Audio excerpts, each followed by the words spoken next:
Welcome, everyone, to this exploration of one of the most intriguing and mysterious practices that have captured human imagination for centuries: summoning spirits. Throughout history, people have sought to connect with those who have passed on, seeking comfort, wisdom, or answers to life's deepest questions. But this practice isn't as straightforward as it may seem. It requires intention, caution, and respect. In this video, we'll explore the full spectrum of spirit summoning. From ancient rituals to modern techniques, we'll dive into the historical origins, tools you'll need, different methods of summoning, and precautions to take for your safety. We'll also look at unique items used in some traditions, like dolls, hair, or teeth, believed to create a powerful link to the spirit realm. And finally, we'll share stories of successful and unsuccessful summoning experiences, giving you a balanced view of what summoning entails. If you're curious about the paranormal or the unknown, hit that like button, subscribe, and turn on notifications to stay updated. Now, let's begin our journey into the world of spirits.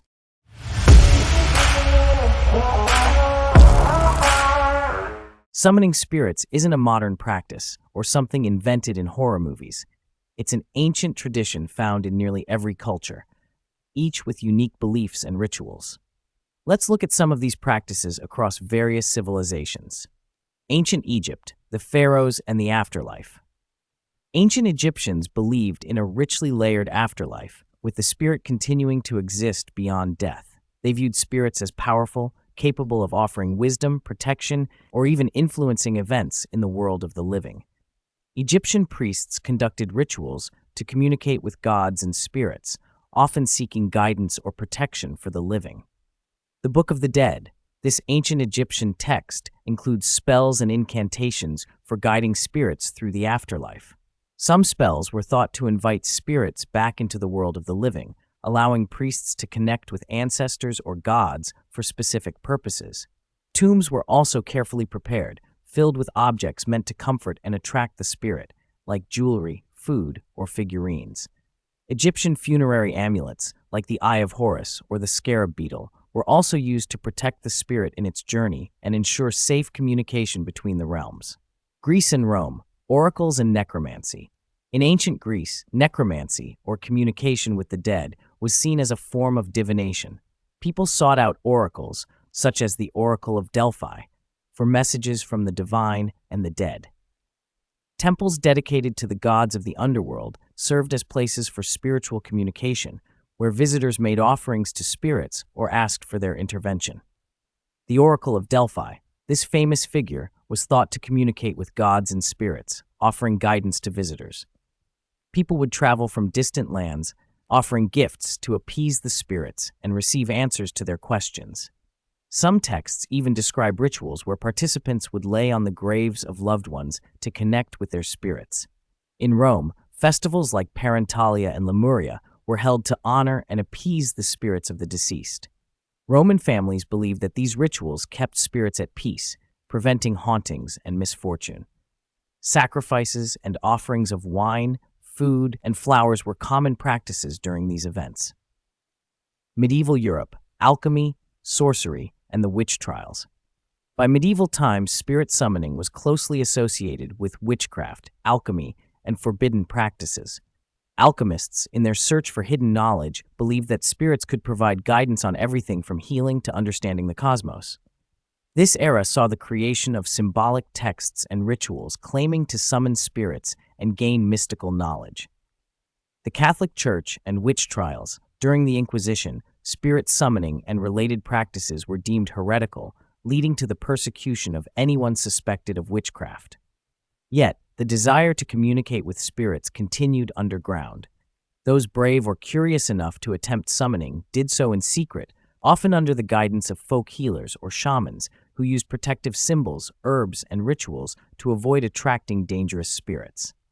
Ancient Eastern practices, ancestral summoning and spirit worship. In China, Japan, and other parts of Asia, summoning spirits, especially of ancestors, was seen as a way to honor the dead.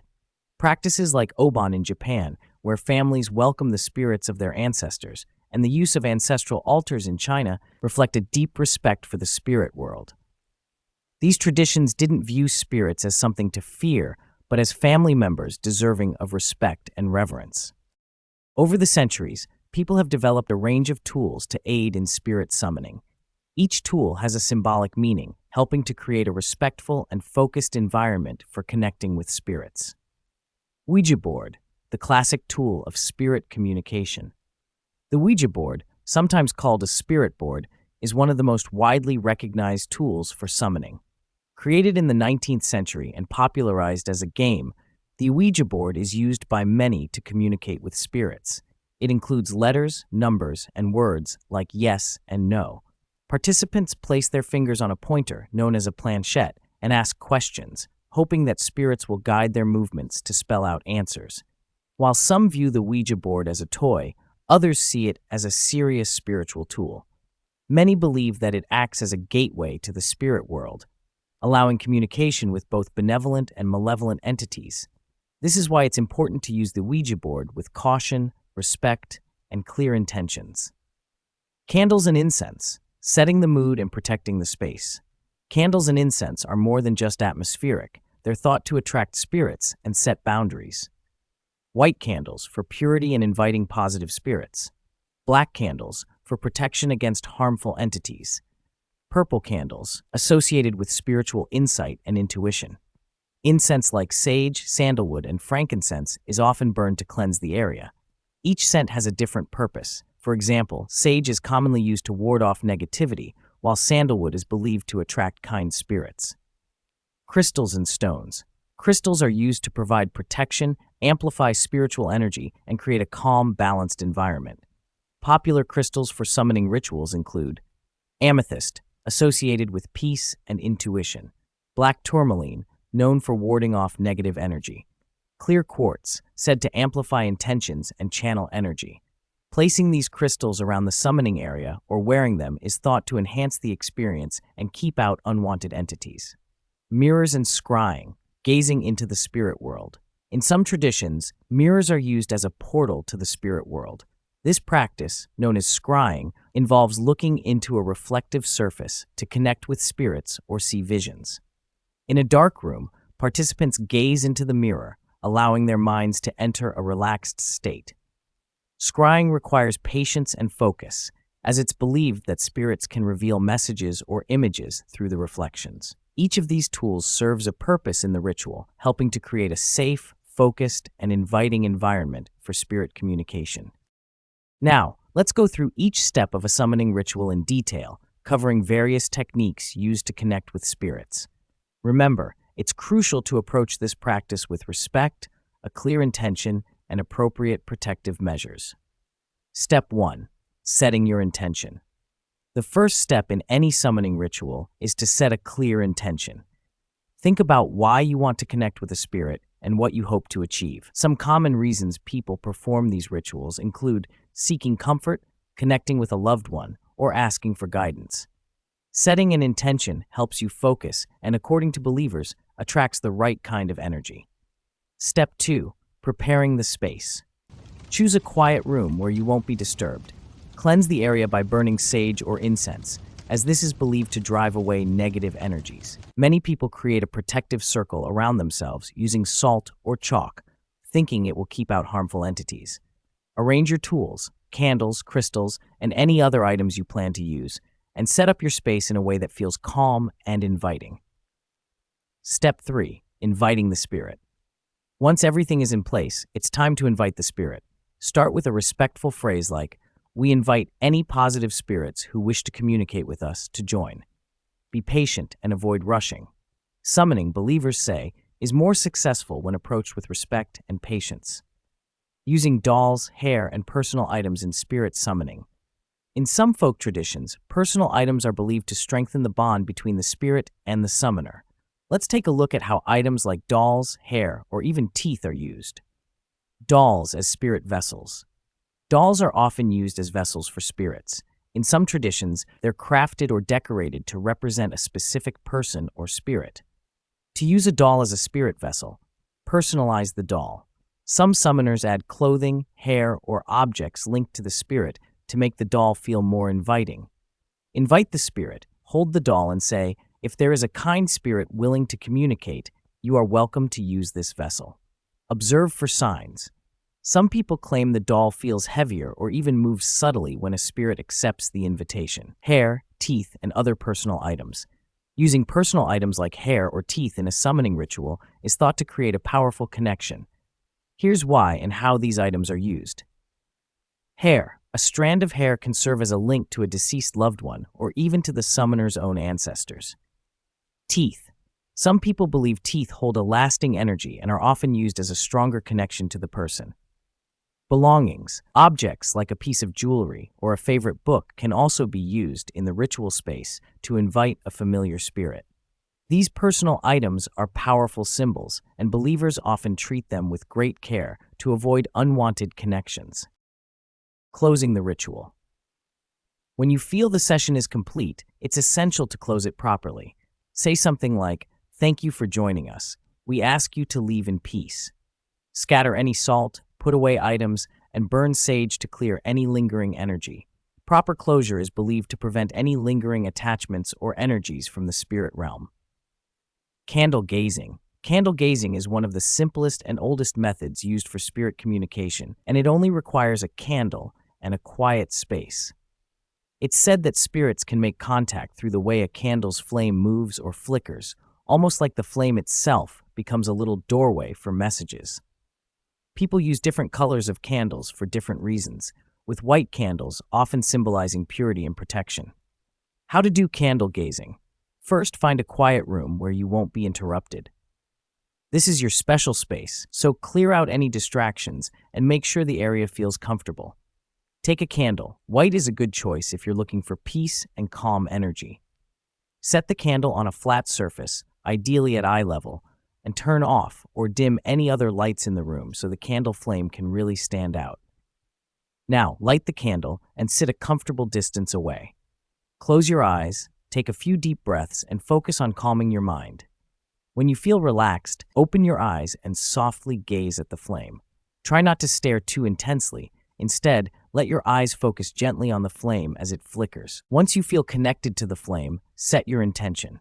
You might silently think or even whisper, "If there's a kind spirit who wants to communicate with me, please show me a sign through this flame." Now watch carefully. Many people believe that if the flame suddenly flickers, grows taller, or shifts in unusual ways, it could be a sign of a spirit's presence.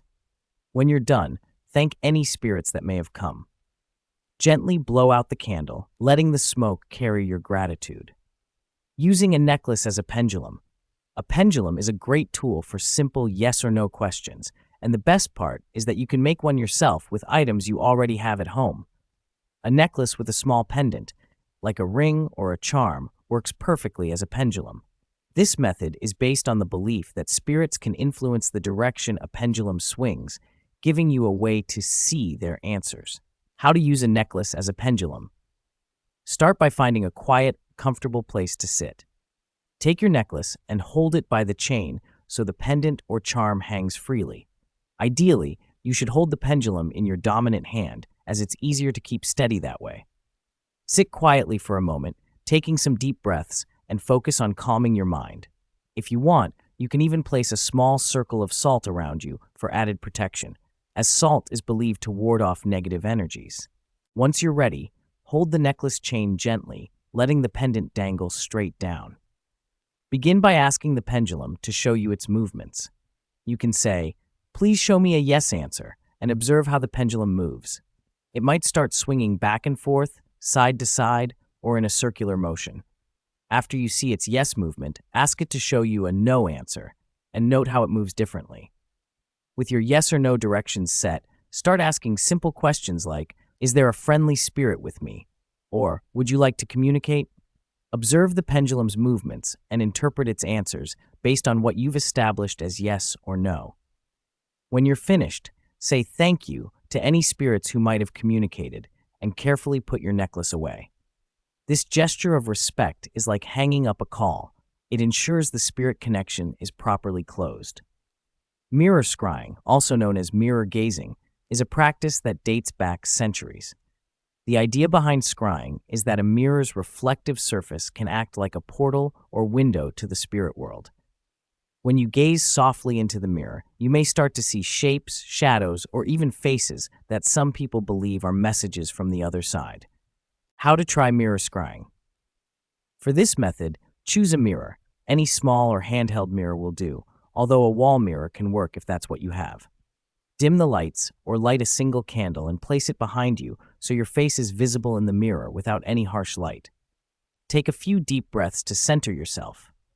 You can say something like, "If there is a kind spirit who wishes to communicate, I invite you to show yourself in the mirror." Now, gaze softly into the mirror without focusing too hard. Let your eyes relax and allow any images to appear naturally. You might feel your reflection blurring slightly or see faint shapes in the background.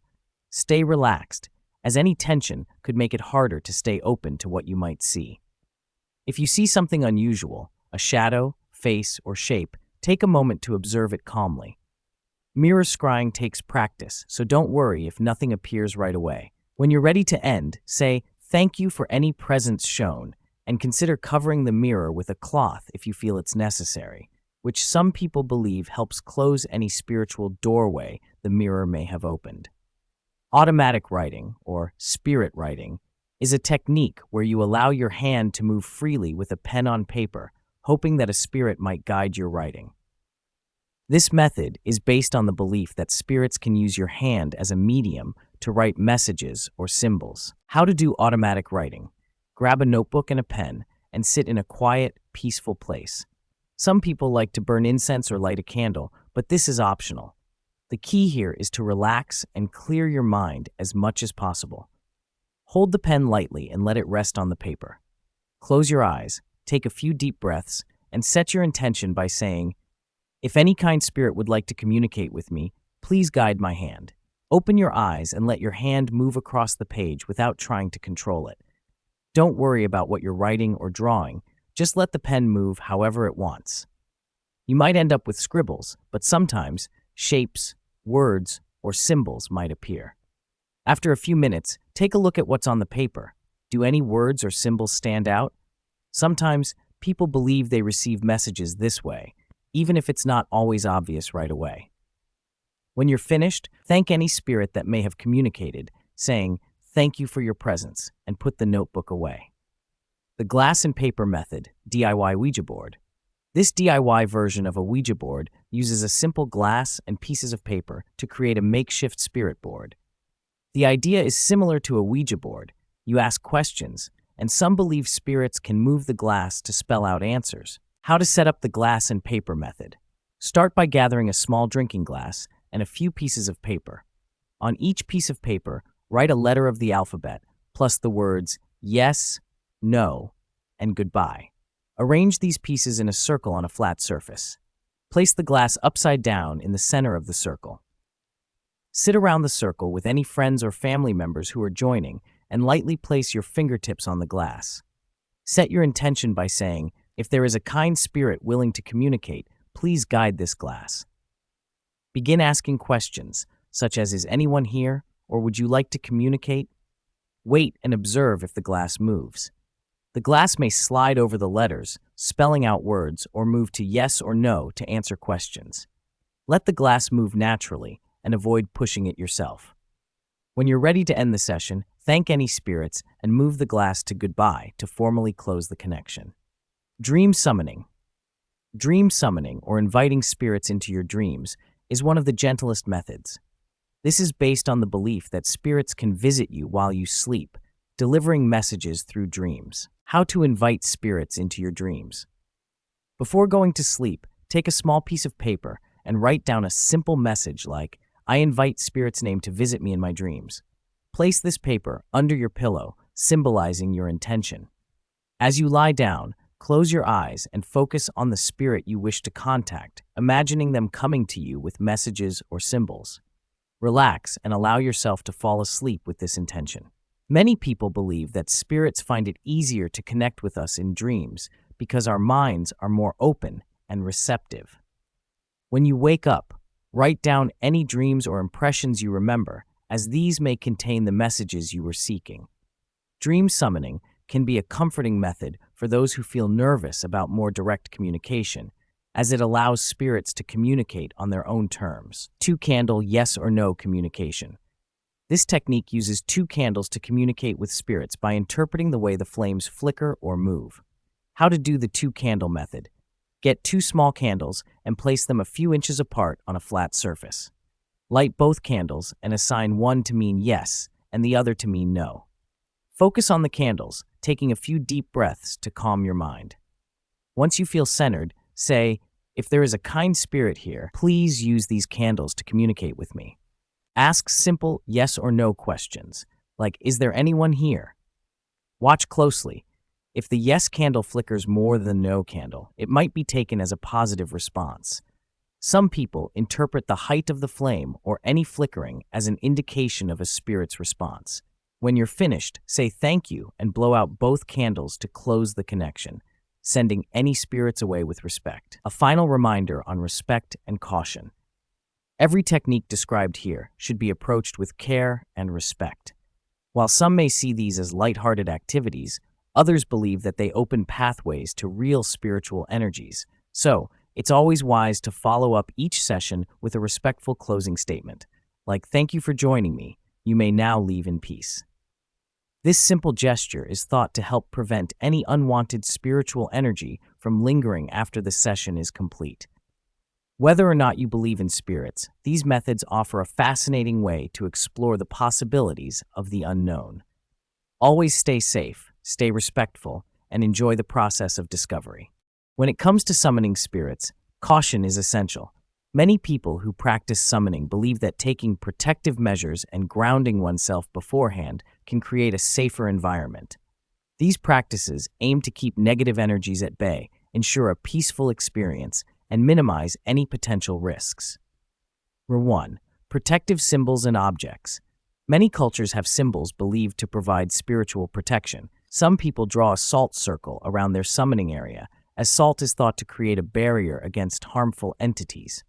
You might also wear a protective amulet or keep crystals like black tourmaline, amethyst, or obsidian nearby. These crystals are believed to shield against negative energy, keeping the space safe and inviting for only positive spirits. 2. Grounding practices. Grounding is a way to stay connected to the physical world. Techniques like visualizing roots growing from your feet into the ground, or even holding a small rock or crystal, help create a sense of stability. Practitioners often focus on their breathing, inhaling deeply and feeling a calm connection to their surroundings. This grounding technique keeps you centered, helping you stay calm and focused during the experience. 3. Setting boundaries. Before beginning any summoning, it's essential to set boundaries. Out loud, or even in your mind, state that only positive spirits are invited to communicate. You might say something like, "I invite only kind and peaceful spirits. Harmful energies are not welcome here." Setting this intention is believed to filter out unwelcome energies. Avoiding spirit attachment. A significant concern in spirit summoning is the possibility of a spirit attachment. This happens when a spirit remains connected after the summoning session, potentially causing discomfort or disturbances. This is why it's critical to close sessions formally and avoid practices that feel too intense or unsettling. If you ever feel uncomfortable during a session, end it immediately by saying, "This session is now closed.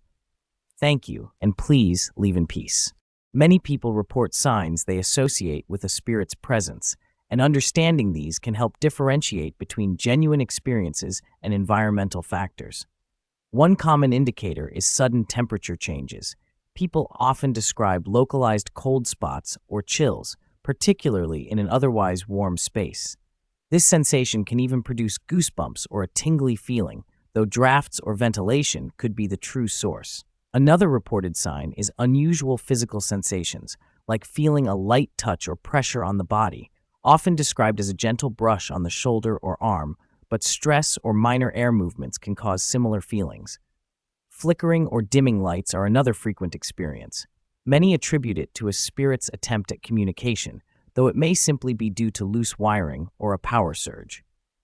Similarly, unexplained smells like floral scents, smoke, or perfumes are often linked to departed loved ones. These scents appear without a known source and are thought to signal a loved one's presence, while in reality, they might stem from lingering household odors or issues with ventilation. Strange sounds, like hearing one's name called, whispers, or repetitive knocks, are also common. They can seem convincing, but creaky buildings or distant noises could easily account for these experiences. Visual experiences, such as seeing shadows or even full apparitions, are particularly compelling for many. People often report seeing shadowy shapes out of the corner of their eye, or in rarer cases, full-bodied apparitions. Peripheral vision, however, is prone to misinterpretations, and shadows from passing lights can create such illusions. Pets behaving unusually is another perceived sign, as they might bark, hiss, or stare at empty spaces, leading some to believe they're sensing a presence. Animals do have heightened senses, yet they might just be reacting to distant noises or unusual scents. Displaced objects are another notable experience. Many claim items like keys disappear and later reappear in unexpected places, which could be attributed to distractions or memory lapses. This extends to items inexplicably tipping over or shifting, which people attribute to a spirit trying to draw attention. Environmental vibrations, however, can also cause such movements. Finally, many feel an intense sensation of being watched or not alone, particularly in quiet or dimly lit spaces, a sensation often linked to psychological factors like anxiety or heightened sensitivity. To differentiate genuine signs from environmental factors, tracking patterns is key. Repeated, consistent experiences might warrant further consideration, but one-off occurrences are often circumstantial. Ruling out environmental causes first, checking for drafts, shadows, and electronic issues can clarify unusual sensations. Maintaining a calm, objective mindset is also helpful, as emotions can greatly influence perceptions of spiritual encounters. When it comes to summoning, caution is essential because there's always the risk of unintentionally attracting energies or entities that are less than friendly. Here's what can happen if summoning practices aren't done carefully or respectfully. Unwanted entities or negative energies. In many traditions, spirits or energies fall into different categories. While some are benevolent or neutral, others may be considered lower or more chaotic in nature. Unintentional summoning can potentially attract these negative energies if boundaries aren't set or if practices are done without respect. 1. Poltergeists. Poltergeists, or noisy spirits, are believed to be chaotic and disruptive. Often associated with unintentional summonings or environments with high emotional energy, they are known for causing disturbances, moving objects, and creating loud noises. Many people report that poltergeists seem to feed off fear or stress, amplifying their activity if people react strongly. 2. Shadow figures. Shadow figures are often reported by people who attempt summoning without protective measures or who do so in high-stress environments. These figures are typically described as dark, indistinct forms that can evoke a sense of fear or unease. While some believe they are harmless spirits appearing in shadowy forms, others interpret them as malevolent entities that feed off negative emotions. 3. Jinn. In some Middle Eastern traditions, the jinn are spirit-like beings who are believed to inhabit a realm parallel to ours. Jinn are sometimes considered tricksters and can be difficult to control if summoned unintentionally. They're known for their unpredictable nature, and summoning them is generally discouraged in Islamic folklore. 4. Demons. In various religious and spiritual traditions, demons are entities believed to cause harm or chaos. Summoning a demon, even unintentionally, is rare but potentially dangerous, as they are considered challenging to control. Unprotected or reckless summoning rituals, especially those involving Ouija boards or mirrors, are sometimes said to invite these energies if respect and caution aren't exercised. There are countless accounts from people who believe they've had successful summoning experiences. These experiences often bring comfort, guidance, and even closure. Here are some examples of positive outcomes people have shared. 1. Connection with loved ones. Many people report feeling the presence of a loved one who has passed away. Some say they've received comforting messages, like a sense of warmth or a familiar smell associated with the person. For instance, a woman once shared that after her grandfather passed, she invited him to communicate through a candle-gazing ritual. As she watched the candle, she smelled his cologne, which brought her comfort and closure. 2. Gaining insight. Some people use spirit summoning to gain insight into their life's challenges. There are stories of people receiving guidance through automatic writing, where the words that come through are meaningful and timely. For example, someone might ask for guidance in a difficult situation, and their writing session reveals phrases that feel wise and encouraging. 3. Receiving messages of hope. In some cultures, summoning rituals are a way to honor ancestors, inviting them to share messages of hope or guidance. In Japan, for instance, Obon is a festival where families welcome the spirits of deceased loved ones to visit. During this time, families believe they can receive messages that bring peace and harmony to their lives. After the sudden loss of her grandmother, Emily felt a deep sense of sadness and unfinished business. They had been extremely close, and her grandmother had always provided Emily with guidance and a sense of stability. Emily missed her warmth and advice, especially during difficult times in her life. She had heard stories about summoning spirits, and though she was initially hesitant, she decided to try a simple ritual in hopes of feeling some connection to her grandmother's spirit. Emily chose a quiet evening to perform her ritual. She found her grandmother's favorite candle, lavender-scented, which she remembered her grandmother lighting on cozy evenings. She set up a small area in her room with the candle, a photo of her grandmother, and a necklace her grandmother had given her. Emily lit the candle and sat down, taking deep breaths to calm herself. She set her intention, saying aloud, "Grandma, if you are here with me, I would love to feel your presence. I miss you very much." For a while, Emily simply focused on the candle's gentle flickering. She wasn't sure what to expect, and her heart was beating quickly with anticipation and nervousness. Then, after several minutes, something extraordinary happened. She began to feel a warm, almost tangible sensation around her, like the soft embrace of a hug. She noticed a faint scent in the air, a familiar blend of lavender and her grandmother's perfume, something that wasn't there before she started the ritual. As she continued to watch the candle, she felt a sense of peace washing over her, almost as if her grandmother was there, comforting her. Emily didn't receive any spoken message, but she felt as if her grandmother was reassuring her. She interpreted the warmth and scent as a sign that her grandmother was still watching over her. After a few more moments, she thanked her grandmother, saying, "Thank you for visiting. I love you, and I'm so grateful you're here." She then blew out the candle, feeling a profound sense of peace and closure. This experience helped her process her grief, knowing her grandmother's spirit was still close.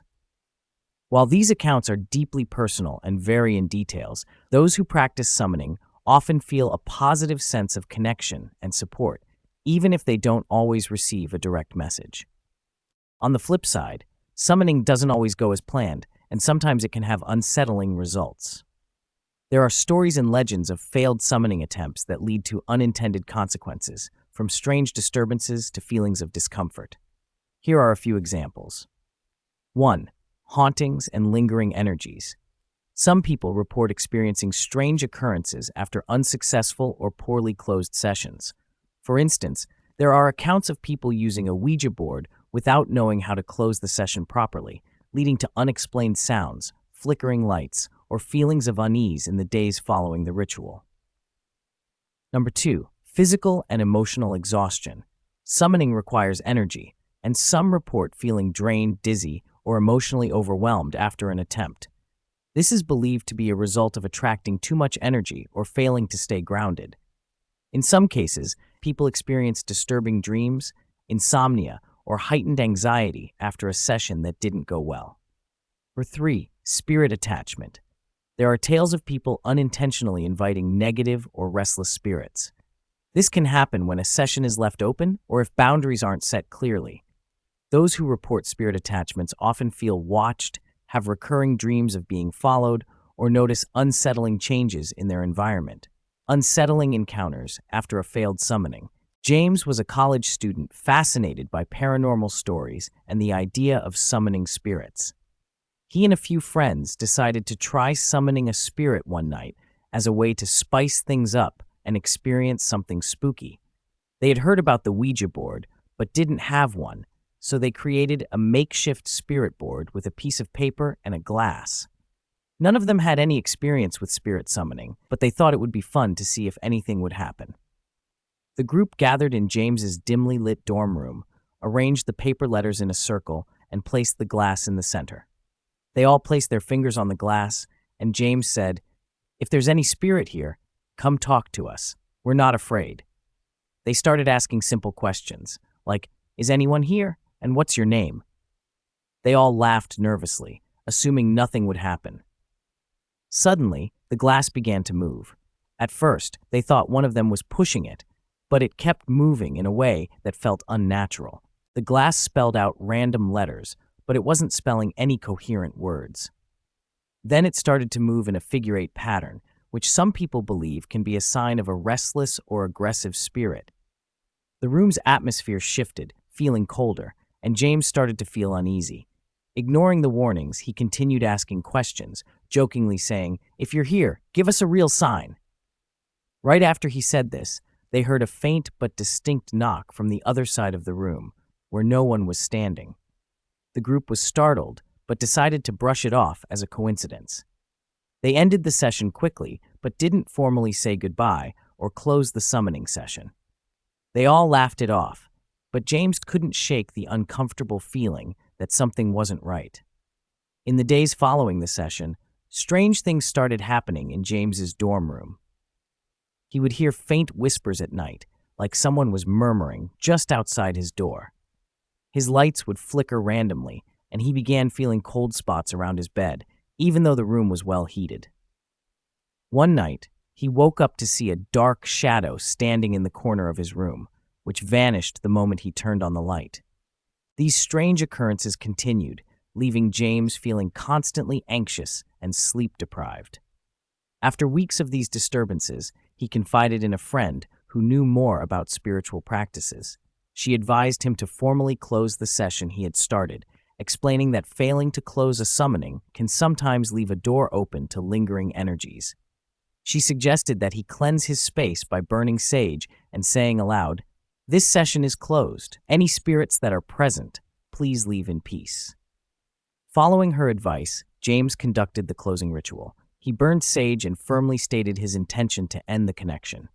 Gradually, the disturbances subsided, but James was left shaken. He now warns others to be extremely careful with spirit summoning, emphasizing that even seemingly harmless attempts can have unsettling consequences if not done with respect. The summoning of Oliver's sister. Oliver's sister, Hannah, had passed away in a car accident just 2 years before, leaving a void in his life that nothing could fill. They'd been incredibly close, sharing everything from inside jokes to dreams of their futures. When Oliver stumbled upon a book on spirit summoning, he was intrigued by the possibility of connecting with her one last time. After months of considering it, he decided to try a candle-gazing ritual, something simple and, he thought, safe. He set up his living room with white candles, crystals, and a picture of Hannah, focusing all his energy on reaching her. As he gazed into the candle flame, he quietly whispered, "Hannah, if you're here, please let me know. I just want to feel you close to me." The flame flickered and grew taller, and Oliver felt a sudden warmth, as if his sister was right there. A comforting, familiar scent, the vanilla lotion she used to wear, filled the room, and he felt an overwhelming sense of peace. He whispered, "Thank you," and blew out the candle. In the days that followed, Oliver was thrilled by small signs of her presence. A faint scent of vanilla would linger around him when he thought of her, and sometimes he'd hear her favorite song playing unexpectedly on the radio. The experiences brought him comfort, and he began to talk to her photograph each night, almost like she was still part of his life. Over time, however, these signs became more intrusive. The dark descent. One night, he was jolted awake by a faint whisper of his name, as though Hannah was right next to him. At first, it brought him comfort, but then he began waking to the whispers nightly, often accompanied by a chilling draft in his room. His friends noticed he was looking pale and worn out, but he brushed it off, convinced it was just his grief playing tricks on him. But things escalated. He began seeing shadowy shapes around his apartment, usually in the corners of his vision. The once welcoming vanilla scent now felt oppressive, lingering so thickly in his home that it almost choked him.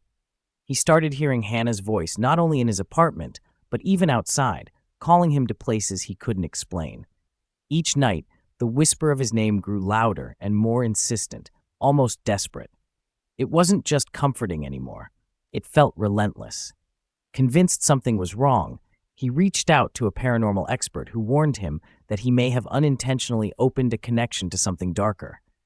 He advised Oliver to close the summoning formally and end any communication, warning that lingering connections could lead to exhaustion, mental distress, and even danger. But Oliver couldn't let go. Desperate to feel Hannah's presence again, he refused to perform the closing ritual. He feared that if he did, he would lose her forever. The final night. One night, the experiences reached a fever pitch. Exhausted and barely able to think clearly, Oliver was awoken by the strongest scent of vanilla he had ever encountered, so thick it was almost suffocating. He saw a shadow at the end of his bed, a figure he couldn't quite make out, but instinctively knew wasn't his sister. The shadow seemed to loom over him, pinning him to the bed as he struggled to breathe, panic seizing his chest. In a frenzy, he managed to push himself out of bed and run to his front door, but the shadow followed him, whispering his name louder and louder.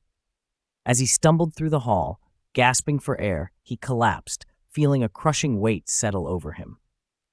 A neighbor later found him in the early morning, unresponsive. Oliver passed away that night, and his death was ruled a heart attack brought on by stress and exhaustion. Friends and family mourned him, but those close to him knew he'd been struggling with strange experiences ever since he began trying to connect with Hannah. Some whispered that his final night's terror might have been more than just a broken heart or an overactive imagination. A cautionary tale. In the aftermath, Oliver's friends discovered that he hadn't performed any closing rituals after his summoning sessions. The expert he'd consulted believed that the repeated contact had left him vulnerable to darker entities, drawn to his grief and need for connection. Oliver's story became a haunting reminder that even the purest intentions can invite unintended consequences, and that in dealing with the spirit realm, closure is as vital as the summoning itself. These stories offer two very different experiences. Emily's successful summoning. Emily's approach was gentle, respectful, and motivated by a genuine desire to connect with her grandmother for comfort. She set clear intentions, respected her grandmother's memory, and closed the session with gratitude, which left her feeling comforted and at peace. James's unsuccessful summoning. James's experience was driven more by curiosity and the thrill of the unknown, without much preparation or understanding of the potential consequences. By failing to set boundaries and close the session, he unintentionally left himself open to lingering, unsettling energy.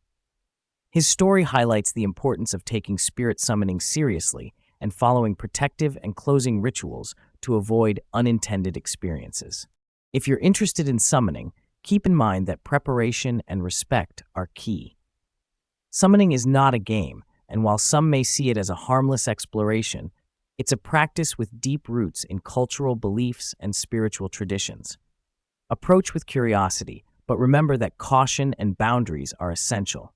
Educate yourself on different methods and understand the importance of protection and closure. For those unsure or feeling hesitant, consider speaking with experienced practitioners or starting with simple, respectful techniques that feel comfortable and safe. It's also okay to change your mind and stop if it doesn't feel right.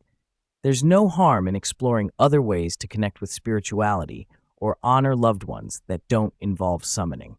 Always prioritize your well-being, both physical and emotional. In this guide, we've explored the intricate practice of spirit summoning, from preventive measures to success stories, potential risks, and the balance of pros and cons. Summoning can be a unique way to explore spirituality, connect with loved ones, or seek guidance, but it requires a grounded approach. For those drawn to this practice, it's essential to stay informed, prepare carefully, and proceed with respect. As with all things unknown, balance your curiosity with caution. Whether you choose to try summoning or simply learn about it, remember that respect, grounding, and protection will guide you toward a safer experience. Thank you for joining us on this journey into the unknown. Stay curious, stay respectful, and most importantly, stay safe.